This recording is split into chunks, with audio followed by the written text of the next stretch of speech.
हमारे इस दुनिया में कई सारे ऐसे घटनाएं होती है जिसका विज्ञान के पास कोई जवाब नहीं होता और विज्ञान इन घटनाओं को मात्र एक संयोग कह के टाल देती है।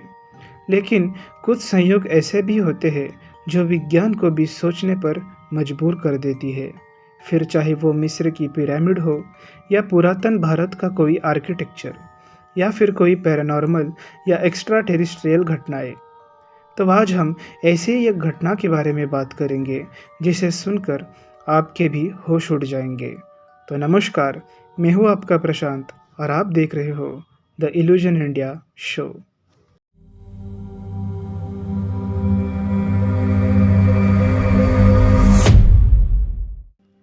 बात है लगभग 166 साल पुरानी, यानी कि 10 मई 1857 की, जब भारत में अंग्रेज़ों के खिलाफ first war of independence just शुरू हुआ था, popularly known as Indian rebellion of 1857।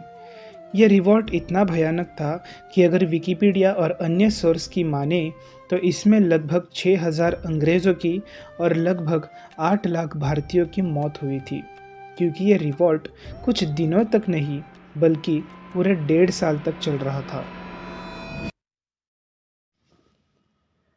अब इन 1.5 सालों में ब्रिटिशर्स ने भारतीयों पर बहुत ज़्यादा जुल्म किया था। सिर्फ भारतीयों को मारा ही नहीं जा रहा था, लेकिन बहुत सी प्राचीन मंदिरों को भी लूटा जा रहा था। इन्हीं में से एक प्राचीन मंदिर उत्तर प्रदेश के कानपुर जिले में स्थित है। अब इस मंदिर में इंद्रदेव की एक बहुत सुंदर मूर्ति थी, जिसके सिर पर एक प्राचीन मुकुट था और उस मुकुट पर था एक बहुत ही सुंदर और आकर्षक नीलमणि। अब जाहिर सी बात है, ब्रिटिशर्स ने उस नीलमणि को मुकुट से अलग करके बंगाल के एक कैवलरी मैन जिनका नाम था कॉलोनल डब्ल्यू फेरिस, उनको बेच डाला। अब यहाँ से शुरू होता है इस नीलमणि का असली खेल।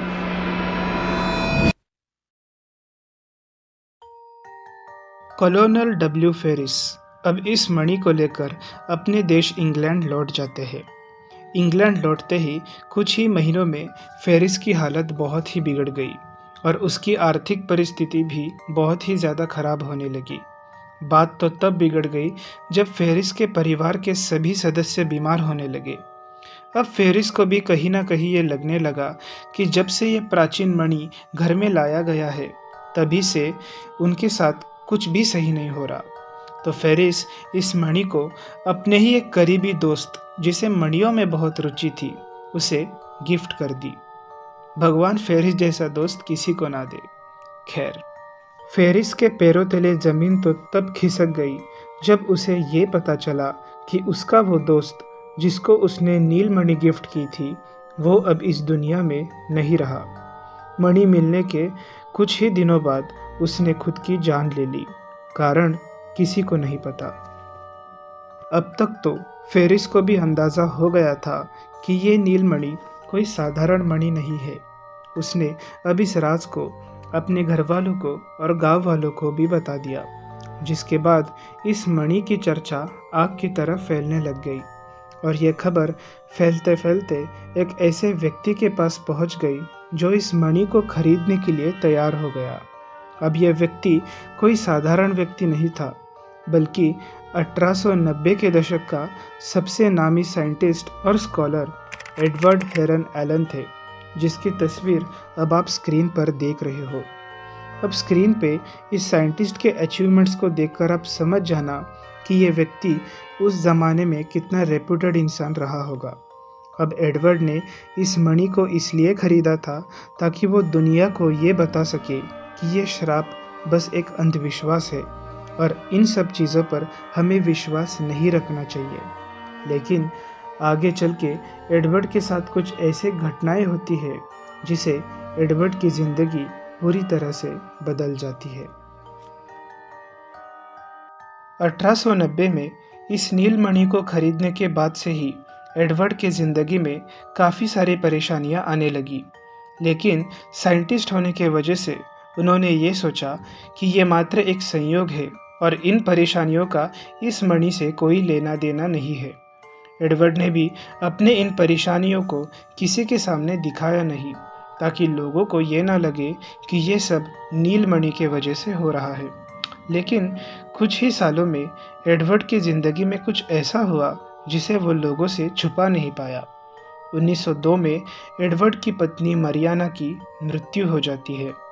अपने 2 बच्चियों को संभालने के लिए एडवर्ड ने 1903 में एडिथ एमिली नामक एक महिला से दूसरी शादी की। लेकिन शादी के कुछ ही दिनों बाद एडवर्ड की छोटी बेटी कार एक्सीडेंट में मारी जाती है। अब एडवर्ड को भी कहीं न कहीं ये लगने लगता है कि इस मणि के साथ कुछ न कुछ तो गड़बड़ ज़रूर है। अब एडवर्ड के अंदर जो साइंटिस्ट का दिमाग था, उसने सोचा कि चलो इस मणि के साथ एक छोटा सा एक्सपेरिमेंट किया जाए।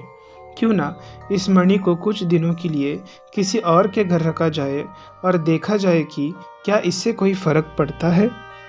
अब एडवर्ड अपने एक करीबी दोस्त को सारी बातें समझा देता है और कुछ दिनों के लिए उस नील मणि को अपने उस दोस्त के घर रख देता है।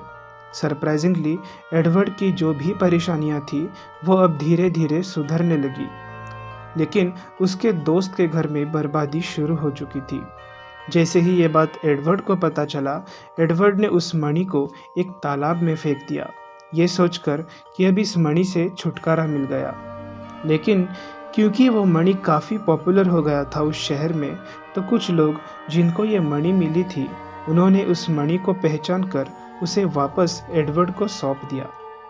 अब एडवर्ड ने सोचा कि ये मणि ऐसे उसका पीछा नहीं छोड़ेगी, तो एडवर्ड ने अपने शहर के एक पॉपुलर फॉर्चून टेलर से इस मणि के अराउंड ये मेटालिक अटैचमेंट लगवाया। जी हाँ, इस नील मणि के आसपास जो अजीब सा मेटालिक स्ट्रक्चर दिख रहा है, ये एडवर्ड ने ही उस फॉर्चून टेलर से लगवाया था, क्योंकि उस फॉर्चून टेलर के हिसाब से इन मेटालिक अटैचमेंट्स में कुछ एस्ट्रोलॉजिकल साइंस और कुछ पॉजिटिव एंटिटीज जोड़े गए हैं जो उस नील मणि के श्राप को कम कर देगा। लेकिन हुआ बिल्कुल उल्टा ही। इस मेटालिक अटैचमेंट को जोड़ने के बाद हालत और ज़्यादा बिगड़ गई। अब इन अंग्रेज के तांत्रिकों को कौन समझाए कि ये मणि देवराज इंद्र की संपत्ति है, और इतिहास गवाह है कि देवराज इंद्र को यह बिल्कुल पसंद नहीं कि कोई भी उनके किसी भी वस्तु पर अपना अधिकार जताए। खैर, अब हुआ ये कि जब से एडवर्ड ने इस मणि पर यह मेटालिक अटैचमेंट लगवाया था, तभी से एडवर्ड को अपने घर में कुछ भयानक दृश्य दिखने लगे। एडवर्ड के हिसाब से उसे हर रात अपने कमरे के किसी कोने में एक लंबा सा भयानक इंसान दिखाई देता था। एक ऐसा इंसान जिसके लंबे लंबे बाल, पूरे बदन पर राख और एडवर्ड को घूरती हुई लाल भड़कती आंखें जो डर को भी डरा के रख दे। वो कभी एडवर्ड के कमरे के किसी कोने में चुपचाप खड़ा रहता, तो कभी रात के सन्नाटे में एडवर्ड की तरफ देखकर भयानक सी मुस्कुराहट देता, और कभी कभार तो वो एकदम गुस्से में ज़मीन पर बैठकर कुछ खुदाई कर रहा होता है, मानो उसकी कोई कीमती वस्तु खो गई हो और वो उसे ढूंढ रहा हो। एडवर्ड इन सब चीज़ों को देखकर कई दिन तक चैन से सो भी नहीं पाया था। अब आप भी यहाँ सोच रहे होंगे कि मुझे इतना सब कुछ कैसे पता कि एडवर्ड को रात में क्या दिखाई दे रहा था। ये भी मैं आपको बताऊंगा, बस आप वीडियो के अंत तक बने रहना। अब इस मणि के वजह से एडवर्ड भी काफ़ी परेशान हो गया था, और इसी बीच एडवर्ड का एक दोस्त जो एक प्रोफेशनल सिंगर भी था, उसको चुल मच गई इस मणि को अपनाने की। उसने एडवर्ड से बहुत रिक्वेस्ट करके इस मणि को अपने घर ले गया। उस मणि को घर लेने के कुछ ही दिनों बाद उस सिंगर की एक्सीडेंट हो जाती है, जिसमें उसकी मौत तो नहीं होती, लेकिन उसकी आवाज़ हमेशा के लिए चली जाती है। और इसी समय काल में उस सिंगर को एक छोटी बच्ची हुई थी। कहीं इस मणि का श्राप का असर अपने बच्ची पर ना हो, ये सोचकर उस सिंगर ने उस मणि को वापस एडवर्ड को लौटा दिया। अब घूम फिर के दूसरी बार ये मणि वापस एडवर्ड के पास ही पहुंच गई, लेकिन अब एडवर्ड इस मणि को लेकर थोड़ा सीरियस हो गया। एडवर्ड ने 7 बक्से लिए और उनमें गुड लक चार्म करवाया। दोस्तों, गुडलक चार्म वो विधि होती है जिसमें श्रापित वस्तुओं को शांत किया जाता है। दुनिया के सबसे श्रापित गुड़िया एनाबेल पर भी ये क्रिया आज भी हर महीने की जाती है। एडवर्ड ने इन 7 छोटे बक्सों में से किसी एक बक्से में उस मणि को रखा और इन सारे बक्सों को एक बड़े बॉक्स में पैक करके उसे अपने लॉकर में हमेशा के लिए बंद कर दिया। और साथ ही में उसने उस लॉकर के बाहर ये लिखा कि भूलकर भी इस बक्से को कभी खोलना मत, और अगर खोलना ही है तो मेरे मरने के ठीक 33 साल बाद इस बक्से को खोल देना। अब 1943 में एडवर्ड हेरन एलन की मौत हो जाती है। एडवर्ड की दूसरी बेटी ने एडवर्ड के मौत के बाद उस लॉकर को लंदन के नेचुरल हिस्ट्री म्यूजियम को सौंप दिया। अब एडवर्ड के हिसाब से उसके मौत के 33 साल बाद ही उस लॉकर को खोलना चाहिए। एडवर्ड की मौत 1943 में हुई थी और उस हिसाब से 1976 तक उस बक्से को खोलना नहीं चाहिए था। लेकिन लंदन म्यूजियम के एक कर्मचारी पीटर टेंडी ने ही क्यूरियोसिटी में आकर उस लॉकर को 1972 में ही खोल दिया। लॉकर के अंदर 7 बक्से और एक चिट्ठी मिली, और अभी तक वीडियो के शुरुआत से लेकर अंत तक आपने जो जो सुना वही सब बातें एडवर्ड ने उस चिट्ठी में लिखी हुई है। और एडवर्ड के इस चिट्ठी के वजह से ही लोगों को आज इस नीलमणि का इतिहास पता चला। एडवर्ड अपने उस चिट्ठी के अंत में लिखते हैं, This purple sapphire is accursed and is stained with the blood and the dishonor of everyone who has ever owned it. Whoever opens this box, do whatever you want with it. My advice, however, is to throw it into the sea. उसके बाद इस नीलमणि को Dallas purple sapphire नाम दिया गया। यह मणि और Edward की वो चिट्ठी आज भी लंदन के नेचुरल हिस्ट्री म्यूजियम के वॉल्ट कलेक्शन में सुरक्षित रखा हुआ है।